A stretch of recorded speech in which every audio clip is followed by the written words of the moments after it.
ये ए है, बड़ा खुरापाती है। यह बी की ज़मीन पर अवैध कब्जा रखता है। ये ए है, ये बी की ज़मीन पर अवैध कब्जा रखता है। बी बहुत मेहनत करता है, बी बहुत परिश्रम करता है, बी बहुत दौड़ भाग करता है और अपनी ज़मीन को ए से प्राप्त कर लेता है। ए है, यह बी की ज़मीन पर अवैध कब्जा रखता है। बी मेहनत करके ए से अपना ज़मीन प्राप्त कर लेता है। क्या बी के साथ न्याय हो गया? जी नहीं, बी के साथ न्याय नहीं हुआ है। बी के साथ न्याय इसलिए नहीं हुआ क्योंकि यह जो ज़मीन है इसको छुड़ाने में उसको 10 वर्ष लग गए। भौतिक रूप से बी को यह ज़मीन तो मिल गई, लेकिन 10 वर्ष तक जो ये अवैध कब्जा ए रखा हुआ था उससे उसने जो लाभ प्राप्त किया है उसी को कहते हैं अंतःकालीन लाभ। नहीं समझ में आया होगा? एक बार फिर 60 से समझ लीजिए। ये ए है, इसने बी की ज़मीन पर अवैध कब्जा रखा है। ये ए है, इसने बी की ज़मीन पर अवैध कब्जा रखा है। अवैध कब्जा ये 10 वर्ष से लगा रखा है और बी बड़ी मेहनत करके अपनी इस ज़मीन को ए से छुड़ा लेता है। तो ये यहाँ अभी बी के साथ न्याय नहीं हुआ है। क्यों? क्योंकि ज़मीन तो इसको प्राप्त हो गई, लेकिन 10 वर्ष तक जो ए ने इस पर कब्जा रखा था, उससे लाभ प्राप्त किया था, वह इस संपत्ति का अंतःकालीन लाभ है। यह भी बी को वापस करना पड़ेगा। तो संपत्ति के अंतःकालीन लाभ से क्या मतलब है, इसी को आज हमको पढ़ना है। तो आइए देखते हैं। सिविल प्रक्रिया संहिता की धारा 2 की उपधारा 12 संपत्ति के अंतःकालीन लाभ को परिभाषित करती है। क्या परिभाषित करती है? क्या मतलब है संपत्ति के अंतःकालीन लाभ से?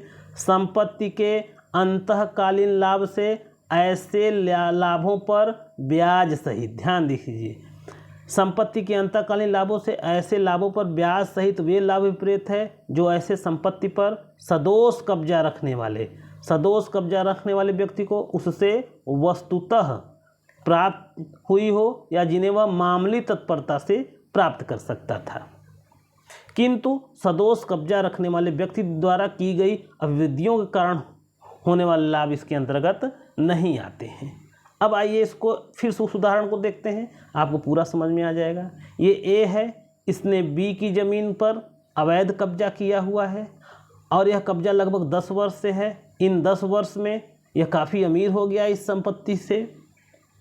बी बड़ी मेहनत करके ए से अपनी संपत्ति प्राप्त करता है। अब इस ज़मीन से जो लाभ प्राप्त किया है ए ने, इसको अंतःकालीन लाभ कहते हैं। यह सदोष कब्जा रखने के कारण जो ए ने लाभ प्राप्त किया है इस ज़मीन से, वह बी वापस लेने का हकदार है, तो इसके लिए वो मुकदमा चलाएगा। तो अंतःकालीन लाभ के बारे में आपने क्या देखा? अंतःकालीन लाभ से ऐसे लाभों पर ब्याज सहित वह लाभ विपरीत है जो उस पर सदोष कब्जा रखने वाले व्यक्ति द्वारा वस्तुतः उससे प्राप्त किया गया था या जिसे वह मामूली तत्परता से उसे प्राप्त कर सकता था।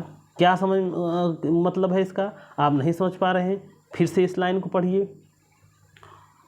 उपरोक्त परिभाषा का विश्लेषण करने पे यह स्पष्ट होता है कि क्या स्पष्ट होता है कि संपत्ति के अंतःकालीन लाभ के अंतर्गत निम्नलिखित शर्तों की संतुष्टि आवश्यक है। कब संपत्ति का अंतःकालीन लाभ माना जाएगा? पहला, संपत्ति अचल होनी चाहिए।